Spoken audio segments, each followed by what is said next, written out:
There you see one of the giant projection screens. That's some of the 4,200 fans that are here, along with the giant score sheet to the right of the temporary lanes. And there you see Walter Ray Williams using all of the approach.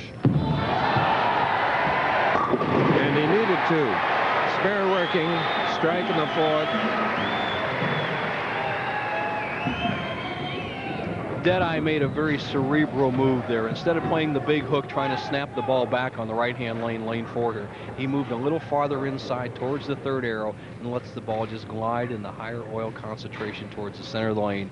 If he can do the same thing on this lane, we will have a match. And that's what we have. And now he knows where to throw it. These are two of the best. The more powerful ball is rolled by the stronger of the two men, Brian Voss. He has the advantage in power. Walter Ray Williams Jr. just a slight edge in accuracy. Right now, Voss trails by 1, can regain the lead, 5th frame.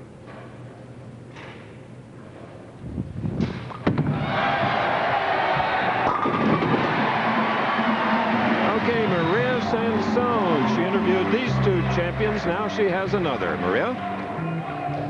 In some ways, it's coming into this tournament in first place a disadvantage because you don't have enough time on as much time on the lanes as the other bowlers. It could be, but I'm not going to look at it that way. I feel comfortable. This shot is similar to where it was at Eastway, so I'm just going to go in and bowl exactly like I did this week. And if I throw 12 good shots, I can win this tournament. So that's what it's going to take to win? I think so, yes. Okay, now back to you guys. Dennis Horan. Brian Voss leading by 1. Punch and counter punch, Nelson. You're right, Chris. And once again, we're in a special arena setup. We bowled all the qualifying 42 games at Eastway Lanes, where we've had our 4th consecutive tournament in 4 years. And Walter Ray with the full grip spreads out, spreads that index finger. And now he whips through the ball.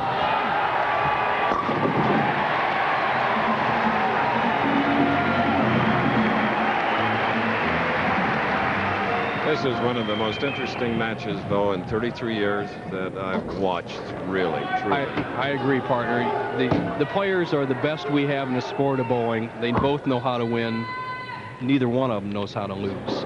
Right now, Walter can cut the lead of Brian Voss's down. In fact, he can retake it with a strike by 1 pin.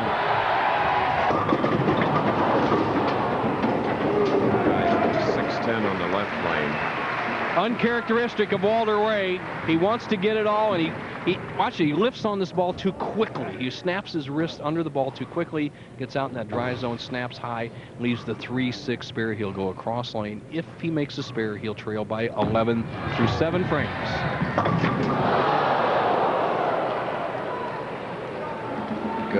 Goodness. Okay. Now, Voss leads by 23. Inside the Erie Art Museum, you'll discover a colorful exhibit titled Cheese Pods, Cultural Warriors of New Mexico. The works are linked to the 400-year tradition of arts in Hispanic Mexico.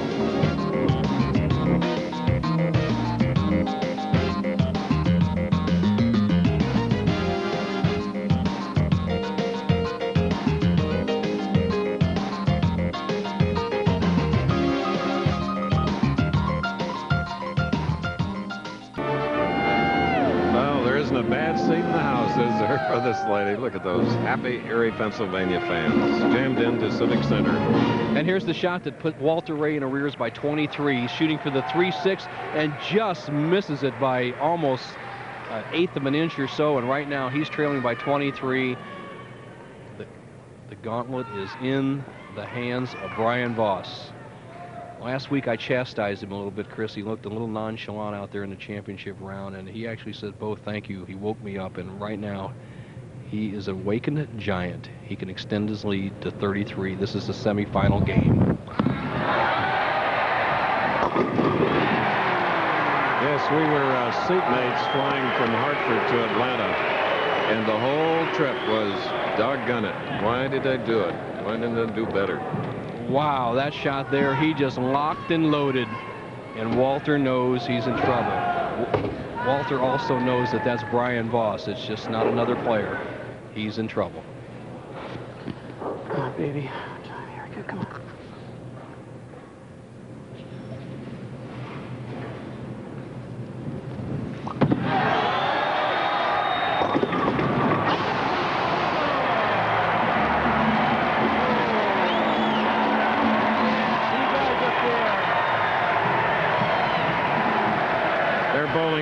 for the right to go to the finals.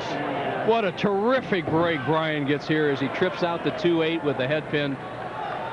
Walter still has a chance, but he must throw strikes. There's a man with 14 titles, has 18 second-place finishes.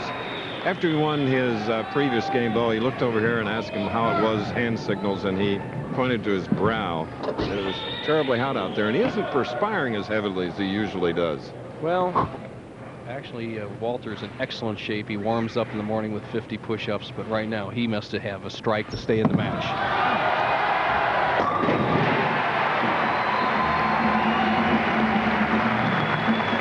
Yes, next week we head to the Detroit area for one of bowling's biggest events on the tour. And it's the second jewel in bowling's Triple Crown, the United States Open. Next Saturday at 3 Eastern, 2 Central, and on the West Coast at 1:30 Pacific time, right here on ABC. For Brian Voss to slam the door on #1 player in the world, Walter Ray Williams Jr., he needs just 2 marks. 2 marks will shut the door. He'll be in the 240s. The best Walter can do is in the 230s. Here we go, 9th frame.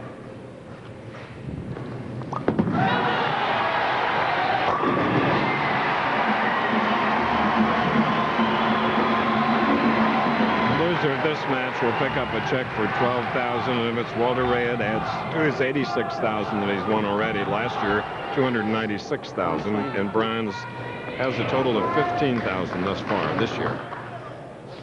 Walter knows his final fate today, but he has a mutual respect between these 2 players, and he gave Brian a little high five there when he got that strike in the 9th.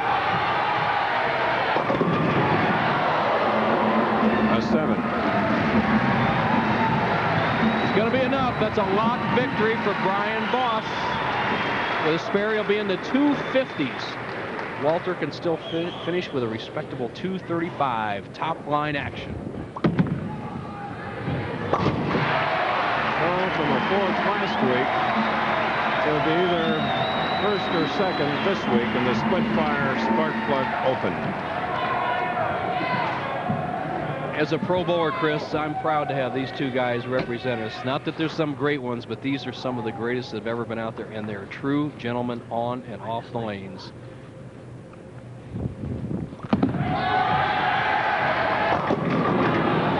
.255 for Voss. There he is.